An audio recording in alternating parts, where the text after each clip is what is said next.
Hello बच्चों, welcome to all of you. और बच्चों, जैसे कि आपको पता है, जो बायोटेक्नोलॉजी का जो सेकंड चैप्टर है, बायोटेक्नोलॉजी एंड इट्स एप्लीकेशन, इसके जो लेक्चर नंबर फर्स्ट में हम लोग ने बात किया था कि बायोटेक्नोलॉजी का क्या एप्लीकेशन है एग्रीकल्चर के सेक्टर में। और अब हम लोग आज बात करेंगे बच्चों बायोटेक्नोलॉजिकल का application in reference of medicine, के मेडिसिन के सेक्टर में इसका क्या यूज है। किसकी बात हम लोग करने वाले हैं?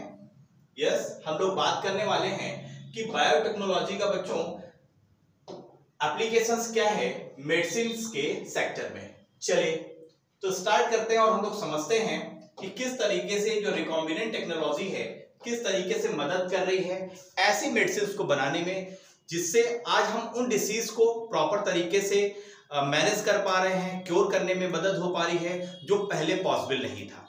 तो बच्चों, अगर हम बात करें कि जो रिकॉम्बिनेंट डीएनए टेक्नोलॉजिकल प्रोसेस है, इसमें हम बनाते हैं इमेंस इंपैक्ट है in the area of the health care. आज रिकॉम्बिनेंट डीएनए टेक्नोलॉजी का बहुत ब्रॉड स्केल पे आज हेल्थ केयर इंडस्ट्री में, जिसको हम बोल सकते हैं फार्मा की इंडस्ट्री में, आज जबरदस्त यूज किया जा रहा है। अगर हम बात करें बच्चों, तो ये जो प्रोसेस है ये इनेबल करती है कि हम किसी भी प्रोडक्ट्स को, जो डिजायर प्रोडक्ट है, उसको मास में हम उसका प्रोडक्शन कर पाए, चाहे इंसुलिन की बात हो या डिफरेंट प्रोडक्ट्स की बात हो। और ये जो प्रोडक्ट हैं safe and more effective therapeutic drug, ये प्रोडक्ट जो है कंपैरिजन में चूंकि प्योर है, बहुत अच्छी तरह से प्रोसेस किए जाते हैं, इसलिए सेफ भी हैं और बहुत ज्यादा ये इफेक्टिव भी होते हैं, जो रिकॉम्बिनेंट डीएनए टेक्नोलॉजी से ये प्रोडक्ट जो बनाते हैं। अगर हम बात करें बच्चों, तो अगर हम बात करें आगे कि जो रिकॉम्बिनेंट से जो ये मेडिसिन बनाई जा रही हैं, वो सबसे अच्छी चीज क्या है, ये इंड्यूस भी नहीं करती unwanted immunological response. Actually immunological response का मतलब होता है एलर्जी। एक्चुअली जैसे एग्जांपल के रूप में हम बात करें बच्चों कि सॉरी, पहले क्या होता था, जब हम इंसुलिन बनाते थे जो रिकॉम्बिनेंट टेक्नोलॉजी से नहीं आता था, पिग्स को या कुछ दूसरे एनिमल्स को स्लैटर करते थे, उनके पैंक्रियाज से इंसुलिन निकालते थे, और जब ऐसी इंसुलिन को ह्यूमन की बॉडी में इंजेक्ट किया जाता था बच्चों, तो उससे एलर्जी भी क्रिएट होती थी। लेकिन जो रिकॉम्बिनेंट डीएनए टेक्नोलॉजी से जो हम इंसुलिन बना रहे हैं बच्चों, उसमें ये प्रॉब्लम खत्म हो चुकी है, इसलिए अनवांटेड इम्यूनोलॉजिकल रिस्पांस भी देखने को नहीं मिलता, जो कि कॉमन थी उस केस में जब हम सिमिलर प्रोडक्ट्स को आइसोलेटेड करते थे नॉन ह्यूमन रिसोर्सेज से। क्लियर है बच्चों? इंसुलिन कैसे बनाते हैं, इसके प्रॉपर, इसके बारे में पूरा पैराग्राफ है, वहां पर हम लोग स्टडी करेंगे। यहां पर कह रहा है कि प्रेजेंट टाइम की अगर हम बात करें तो अबाउट आज की डेट में लगभग 30 रिकॉम्बिनेंट मेडिसिन आपको मिल जाएगी जो पूरी दुनिया में अप्रूव्ड हो चुकी हैं। 30 रिकॉम्बिनेंट ऐसी मेडिसिन हैं और जो ह्यूमन यूज के लिए यूज की जाती हैं। इसमें इस पूरी दुनिया में जो 30 रिकॉम्बिनेंट मेडिसिन है, इसमें से बच्चों 12 मेडिसिन की मार्केटिंग आज की डेट में हमारे इंडिया में भी मार्केटेड हो रही है। तो आपको पता होना चाहिए पूरी दुनिया में कितनी है, 30 रिकॉम्बिनेंट है, जिसमें से 12 मेडिसिन आज इंडिया में भी इनकी मार्केटिंग प्रॉपर हो रही है। उसमें से एक सबसे अच्छा ब्रांड है ह्यूमिलिन के नाम से आता है। इस इंसुलिन को आज पता है आपको इंडिया में प्रॉपर तरीके से मार्केटिंग हो रही है। सेकंड, हम बात करें कि इस इंसुलिन को जेनेटिक इंजीनियरिंग के माध्यम से किस तरीके से बनाया जाता है, कैसे रिकॉम्बिनेंट डीएनए टेक्नोलॉजी का यूज किया जाता है, इसके बारे में नेक्स्ट पैराग्राफ क्या कहता है बच्चों एनसीईआरटी का, इसके बारे में अब हम लोग प्रॉपर स्टडी करेंगे। चलिए जरा इस पैराग्राफ को प्रॉपर हम लोग ऊपर ले जाते हैं, जिससे चीजें हमको एक एक क्लियर देखें। चलिए अब हम लोग बात करेंगे कि कैसे जेनेटिकली इंजीनियर्ड इंसुलिन को बनाया जाता है। सबसे पहले बच्चों, अगर हम देखें कि प्रॉपर जो इंसुलिन कंपाउंड है उसका किस तरह का स्ट्रक्चर होता है, तो हमको ज्यादा समझने में अच्छा लगेगा। चलिए सबसे पहले अगर हम बात करें बच्चों कि यहां पर देखो एक ये फिगर दिया गया है, इसमें मैच्योरेशन दिखाया गया, pro insulin into insulin simplified. देखो यहां पर बच्चों अगर हम बात करें एक इंसुलिन के प्रॉपर स्ट्रक्चर्स की, तो एक इंसुलिन जो होता है उसमें आपको 3 चैन मिलती हैं, जिसमें से पहली जो ब्लैक वाली बच्चों ये चैन जो दिख रही है, ये होती है एक, ये है हमारा सी वाला पार्ट, और जो हमारा ये जो ब्लू वाला दिख रहा है बच्चों, ये है हमारा ए पार्ट, और ये जो बी वाला है ये हमारा बी पार्ट। तो ये पूरी जो इंसुलिन है बच्चों, इसमें 3 चैन होती हैं, ए, बी और सी। ठीक है। अब क्या होता है, ये जो 3 चैन होती हैं, इसमें से बच्चों ये वाली जो सी वाली चैन है, यस, ये जो सी पेप्टाइड चैन है, एक्चुअली ये एक ऐसी, जब ये चैन इंसुलिन में लगी होती है, सी वाली चैन, तो बच्चों ऐसी इंसुलिन को हम बोलते हैं कि अभी इनएक्टिवेटिव फॉर्म में, इनएक्टिव फॉर्म में है, जिसको हम बोलते हैं प्रो इंसुलिन। प्रो इंसुलिन का मतलब क्या है, अभी ये इसका प्रिमिटिव फॉर्म है, मेच्योर नहीं है। मेच्योर कब होगी, जब ये जो प्रो इंसुलिन फॉर्म है, अगर ये यहां से काट के अलग जब हो जाए और इन दोनों को जब हम आपस में जोड़ देंगे बच्चों, तो फाइनली ये इंसुलिन हमारी तैयार होगी। इसको डाइसल्फाइड बॉन्ड से हम यहां पर इन दोनों चैन को जोड़ देते हैं। तो सिंपल सी बात है कि जो इंसुलिन ह्यूमन बॉडी में पैंक्रियाज के अंदर जो बीटा सेल्स के द्वारा क्रिएट होती है, वो इंसुलिन में 3 चैन होती है, ए बी सी। यस, इनमें से जब ये क्रिएट होती है बच्चों, तो वहां पर ये प्रो इंसुलिन के फॉर्म में होती है। जैसे आपको पता है बहुत सारे ऐसे एंजाइम होते हैं जो प्रोफ के फॉर्म पे होते हैं। जैसे आपको पता है पेप्सिनोजन कब एक्टिवेट होता है, जब HCl उसको मिलता है तो पेप्सिन में कन्वर्ट हो जाता है। तो ठीक वैसे ही ये जो प्रो इंसुलिन है, ह्यूमन बॉडी के अंदर इंसुलिन में कन्वर्ट हो जाती है मेच्योर इंसुलिन में। लेकिन उसके लिए क्या करना होता है कि ये जो ए वाली चैन है ये यहां से अलग होगी, फिर ये ईसी वाली चैन यहां से अलग होगी, और ए और बी चैन को जब डाइसल्फाइड बॉन्ड से जुड़ जाएगी तो प्रॉपर ये हमारी मेच्योर इंसुलिन तैयार हो जाएगी। तो आपको ये समझ में आ गया होगा कि इंसुलिन का प्रॉपर स्ट्रक्चर्स क्या होता है। अब एनसीईआरटी कहती क्या है, किस तरीके से रिकॉम्बिनेंट टेक्नोलॉजी से इसको बनाया जाता है, जरा इसके बारे में हम लोग बात कर लेते हैं। चलिए थोड़ा सा इसको छोटा करते हैं और फाइनली हम लोग उस पेज पे पहुंचते हैं जहां से इसकी हेडिंग दी हुई है और हमें चीजों को समझना है। अब चलिए, अब हम बात कर रहे हैं जेनेटिकली इंजीनियर्ड इंसुलिन की। बच्चों क्या पैराग्राफ क्या कहता है, कहता है कि अगर आप मैनेजमेंट देखें, यस, जरा एक मिनट इंक लेने बच्चों। यस, क्या कह रहा है कि management of adult onset diabetes is possible by taking insulin at regular time intervals. आपको पता है 2 तरह की डायबिटीज होती है, टाइप 1 और टाइप 2। टाइप 1 ऐसी डायबिटीज होती है जो काफी खतरनाक है, और इस तरह की डायबिटीज में रेगुलर इंटरवल में इंसुलिन के इंजेक्शंस लेने होते हैं, ये आपको पता है। और आज की डेट में इंडिया की अगर हम बात करें तो इतने ज्यादा टाइप 1 के पेशेंट्स हैं बच्चों कि अगर हम प्रॉपर टेक्नोलॉजी का यूज नहीं करेंगे तो प्रॉपर हम इंसुलिन उनको प्रोवाइड नहीं कर पाएंगे। तो यहां पर क्या होता है कि जो टाइप 1 जो डायबिटीज के पेशेंट होते हैं बच्चों, उनको रेगुलर टाइम में इंसुलिन के इंजेक्शन लेने होते हैं। सेकेंड लाइन क्या कहती है, अगर आप क्या सोचते हैं कि अगर एक डायबिटिक पेशेंट को अगर प्रॉपर हम ह्यूमन इंसुलिन अवेलेबल ना करा पाए तो क्या होगा भाई, फाइनली उसकी डेथ हो जाएगी। आपको पता है धीरे धीरे उसके ऑर्गन्स कमजोर होंगे और प्रॉपर डेथ हो जाएगी, क्योंकि हमारी बॉडी जो ब्लड में उपस्थित ग्लूकोज है उसको उपयोग ही नहीं कर पाएगी। क्योंकि ग्लूकोज कैसे सेल के अंदर एंट्री करती है, वो इंसुलिन एंट्री कराती है। तो अगर इंसुलिन प्रॉपर नहीं होगी ब्लड में तो ग्लूकोज सेल के अंदर जाएगी नहीं, और धीरे धीरे पेशेंट वीक होता चला जाएगा और फाइनली उसकी डेथ हो जाएगी। कहता है कि यदि आप डिस्कस करें, if you discuss this you would soon realise, आप जल्दी ही रियलाइज करेंगे कि one would have to isolate and use insulin from other animals. जब भी हम किसी दूसरे एनिमल से अगर हम इंसुलिन पहले जब ऑब्टेन करते थे पिग्स को स्लैटर्स करके, उसकी पैंक्रियाज से हम जब इंसुलिन निकालते थे, वो इंसुलिन क्या होती थी, उसकी वजह से एलर्जी क्रिएट होती थी ह्यूमन बॉडी के अंदर। यस, अब अगर आप देखें जैसे कि यहां पर लिखा हुआ है, वो इतनी ज्यादा इफेक्टिव नहीं थी अगर हम कंपैरिजन करें उस इंसुलिन से जो ह्यूमन बॉडी सीक्रेट्स करती है। यस, तो अगर हम इमेजिन करें कि कोई ऐसा बैक्टीरिया हम होस्ट के रूप में ले लें और उसमें ह्यूमन इंसुलिन का वो जीन डाल दें जो जीन इंसुलिन बनाने के लिए जिम्मेदार है रिकॉम्बिनेंट टेक्नोलॉजी से, तो उस होस्ट के द्वारा हम इंसुलिन बना सकते हैं। यस और नो, बिल्कुल बना सकते हैं, यही तो हम लोग ने पढ़ा हुआ है। Yes, suddenly the whole process become so simple.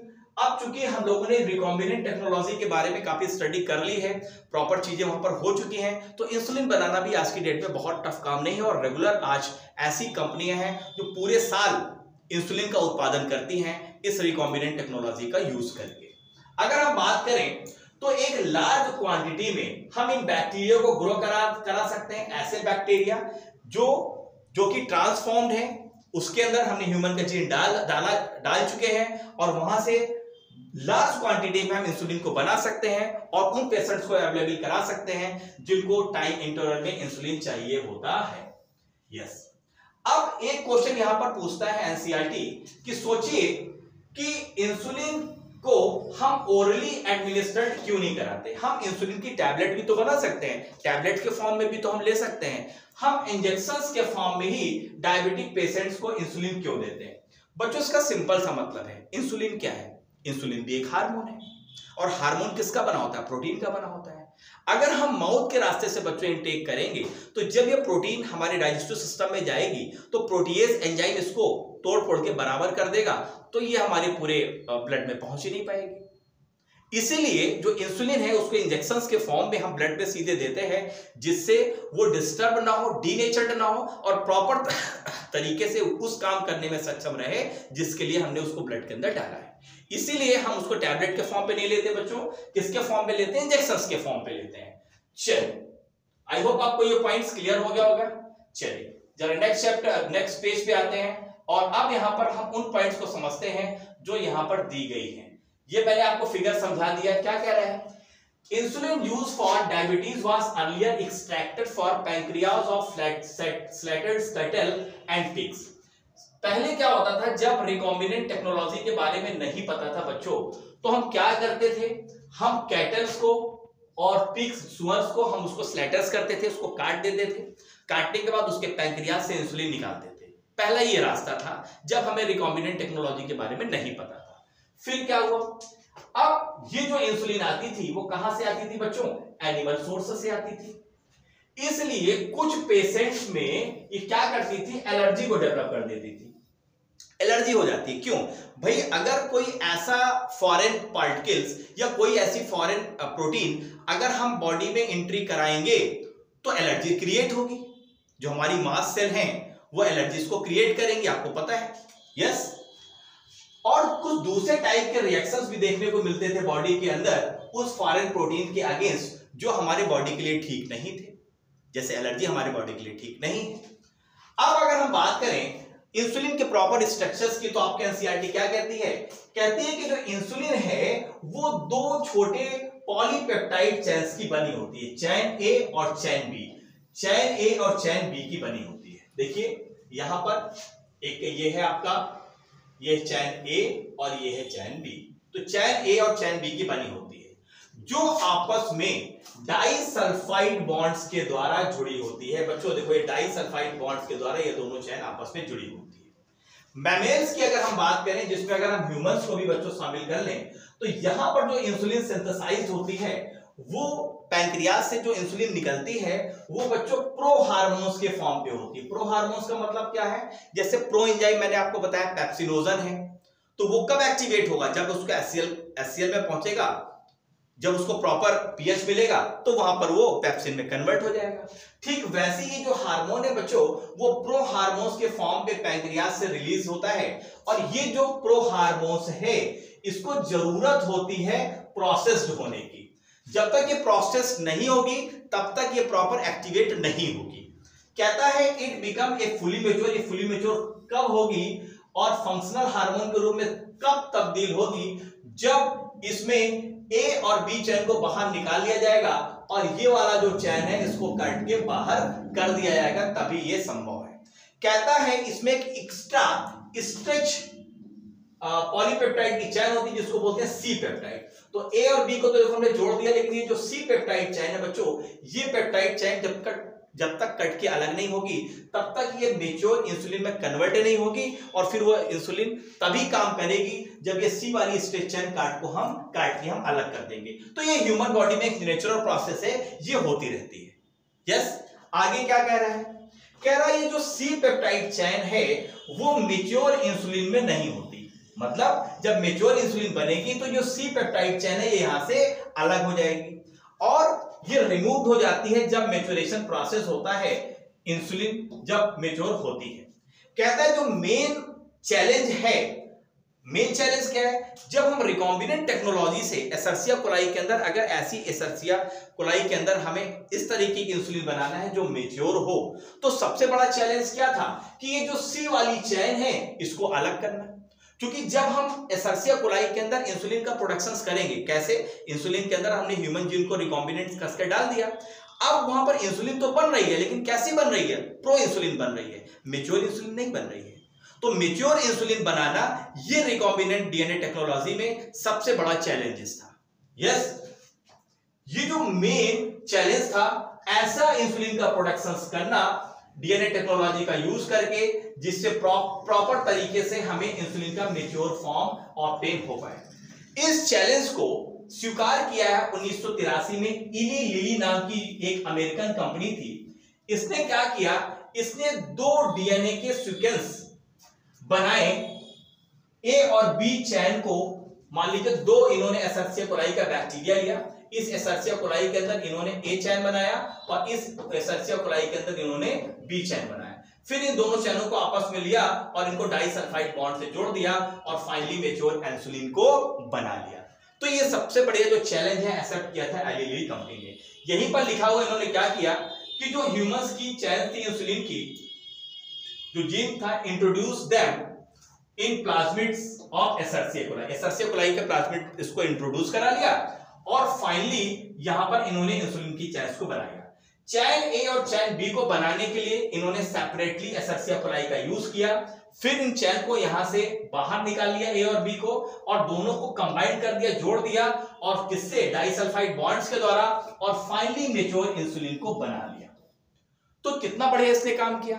अब अगर एक ही एसर्सिया कोलाई के अंदर वो चाहते कि हम मेच्योर इंसुलिन बना ले, तो पॉसिबल नहीं था।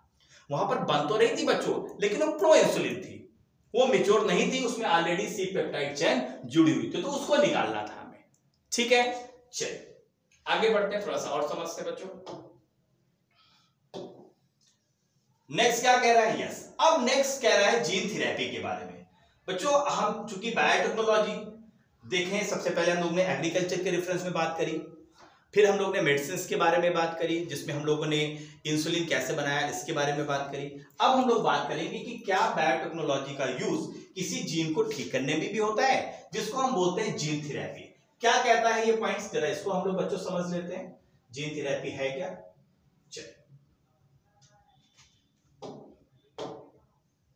यस, कहता है यदि एक पर्सन का जन्म होता है एक हेरिडिटी डिसीज के साथ। हेरिडिटी डिसीज आप जानते हैं, जैसे मेंडेलियन डिसऑर्डर में आप देख रहे थे, जो एक जनरेशन से दूसरे जनरेशन में जाती हैं, जीन्स के माध्यम से पहुंच जाती हैं। तो अगर कोई बंदा ऐसी डिसीज के साथ जन्म लेता है, तो हम उसको ठीक कर सकते हैं इस जीन थेरेपी के द्वारा। यस, जीन थेरेपी जो है is an attempt to do, एक ऐसा अटेम्प्ट है जिसमें हम उस खराब जीन को रिप्लेस कर देते हैं एक ऐसी जीन से जो प्रॉपर तरीके से मेंटेन है। ठीक है, क्या कह रहा है, जीन थेरेपी क्या है, कलेक्शन है एक ऐसे मेथड्स का जिसमें हम अलाउ करते हैं, करेक्शंस कर देते हैं उस डिफेक्टिव जीन का, जिस डिफेक्टिव जीन की वजह से वो बीमारी थी। तो अगर उस डिफेक्टिव जीन को हटा के अगर हम वहां पर एक हेल्दी जीन लगा देते हैं, तो इस तरीके से उस जेनेटिक डिसीज को ठीक किया जा सकता है।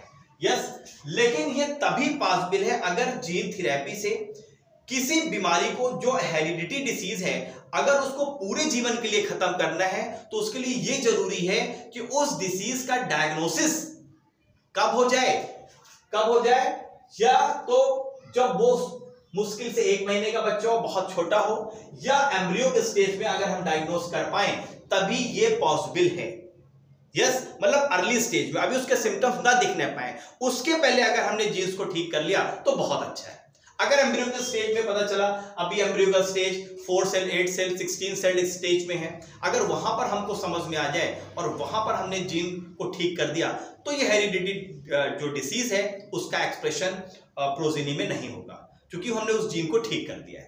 पहली चीज। सेकेंड क्या कह रहे हैं, यहां पर अगर हम बात करें हेयर जीन्स, जब हम जीन्स को इंसर्टेड कराते हैं किसी पर्टिकुलर पर्सन सेल्स में और टिश्यू में, तो हम उस डिसीज को ट्रीट करते हैं। अर्थात जब हम जेनेटिक डिफेक्ट का करेक्शन करते हैं, तो उसमें क्या इन्वॉल्व होता है, हम उसमें एक नॉर्मल जीन की डिलीवरी करते हैं उस इंडिविजुअल में या उसके एम्ब्रियो में, जिससे वो प्रॉपर तरीके से फंक्शंस करने लगे, जिसके लिए वो जीन जिम्मेदार था और नहीं कर पा रहा था। यस, एंड कंपेंसेट कर देते हैं नॉन फंक्शनल जीन को, मतलब जो नॉन फंक्शनल जीन है उसको वहां से हटा देंगे और वहां पर फंक्शनल जीन को हम वहां नॉर्मल जीन को लगा देंगे, जिससे जो जेनेटिक डिसीज है उसको प्रॉपर हम ठीक कर पाए। सेकंड पॉइंट क्या कहता है, पहला जो क्लिनिकल जीन थेरेपी दी गई थी बच्चों, इसके बारे में क्वेश्चंस पूछे जाते हैं, वो 1990 में श्रीलंका की एक छोटी सी बच्ची थी जिसकी उम्र 4 साल थी, और ये बच्ची एडिनोसिन डीएमिनेज डिफिशियंसी की सफर कर रही थी। एडिनोसिन डीएमिनेज की बात करें बच्चों, तो एडिनोसिन डीएमिनेज एक ऐसा एंजाइम होता है जो हमारे इम्यून सिस्टम के फंक्शनिंग के लिए जिम्मेदार है। मतलब अगर ये एंजाइम प्रॉपर तरीके से हमारे बॉडी में नहीं बनेगा तो हमारा जो इम्यून सिस्टम है उसकी जो फंक्शनलिटी है उसमें प्रॉब्लम्स क्रिएट हो जाएगी, वो प्रॉपर तरीके से फंक्शंस नहीं करेगा। तो आप समझ सकते हैं अगर ऐसा हो तो कितनी प्रॉब्लम्स क्रिएट हो सकती है। अब देखो यहां पर क्या कहा गया, ये जो एंजाइम है ये क्रूशियल होता है फॉर इम्यून सिस्टम के फंक्शनिंग के लिए। अब ये जो डिसऑर्डर था इसका कारण क्या था, क्योंकि डिलीशन हो गया था किसका, उस जीन का जो जीन एडिनोसिन डीएमिनेज एंजाइम को बना रही थी। अब समझो बच्चों, अगर कोई जीन हो, जीन क्या करती है, मैसेंजर आरएनए बनाती है, वो मैसेंजर आरएनए साइटोप्लाज्म में आता है और पर्टिकुलर प्रोटीन को बनाता है। अब अगर वो जीन ही डिलीशन हो जाए, वो जीन ही वहां पर ना हो, तो कैसे वो प्रोटीन बनेगी। तो अगर वो जीन नहीं है और वहां पर अगर हमने वो जीन लगा दी नॉर्मल जीन, तो फाइनली वो चीज खत्म हो जाएगी। तो यहां पर देखो वैज्ञानिकों ने कितना अच्छा दिमाग लगाया, उन्होंने क्या किया, उन्होंने क्या देखा कि कुछ चिल्ड्रन में जो एडीए डिफिशियंसी थी उसको उन्होंने क्योर किया। पहला मेथड उन्होंने अपनाया, पहला मेथड था बोन मैरो का ट्रांसप्लांटेशन। आपको पता है बोन मैरो में ही हमारी आरबीसी डब्ल्यूबीसी बनती है, लिम्फोसाइट्स बनते हैं। यस, तो इन्होंने बोन मैरो का ट्रांसप्लांटेशन किया कुछ में, तो एक तो ये एक टेक्निक थी। दूसरा इन्होंने क्या किया, इन्होंने एंजाइम रिप्लेसमेंट थेरेपी लगाई। यस, सॉरी, बोन जब मैरो ट्रांसप्लांटेशन किया तो it can be treated by enzyme replacement therapy. अब क्या हुआ, नेक्स्ट जरा देखते हैं बच्चों क्या कह रहे हैं, थोड़ा सा आगे बढ़ते हैं। जिससे क्या हुआ, with functional ADS given to the patient by injection. दूसरी टेक्निक क्या थी, दूसरी टेक्निक में इन्होंने क्या किया बच्चों कि यहां पर इन्होंने इंजेक्शंस के द्वारा क्या किया, उसमें फंक्शनल एडीए को दिया। यस, फंक्शनल एंजाइम को इन्होंने दिया इंजेक्शंस के द्वारा। लेकिन आपको पता है ये दोनों टेक्निक्स थी कौन सी, ये बोन मैरो ट्रांसप्लांटेशन की जो टेक्निक्स थी, अगर हम बात करें इस टेक्निक की, बोन मैरो ट्रांसप्लांटेशन की टेक्निक, और जो इंजेक्शंस के द्वारा हम फंक्शनल एडीए दे रहे थे, ये दोनों की दोनों टेक्निक बच्चों जीन थेरेपी का हिस्सा नहीं है। पहले तो ये माइंड में आपको क्लियर होना चाहिए। क्या स्क्रीन प्रॉपर दिख रही है, जरा बताओ मुझे। ओके,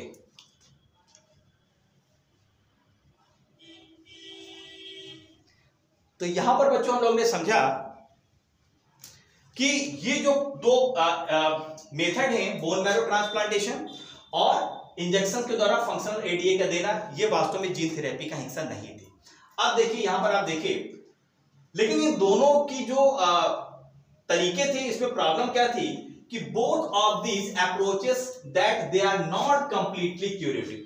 ये एक ऐसे तरीके थे जिससे हम पूरी तरीके से इस डिफिशियंसी जो डिसीज थी उसको हम ठीक नहीं कर सकते थे, पहली चीज।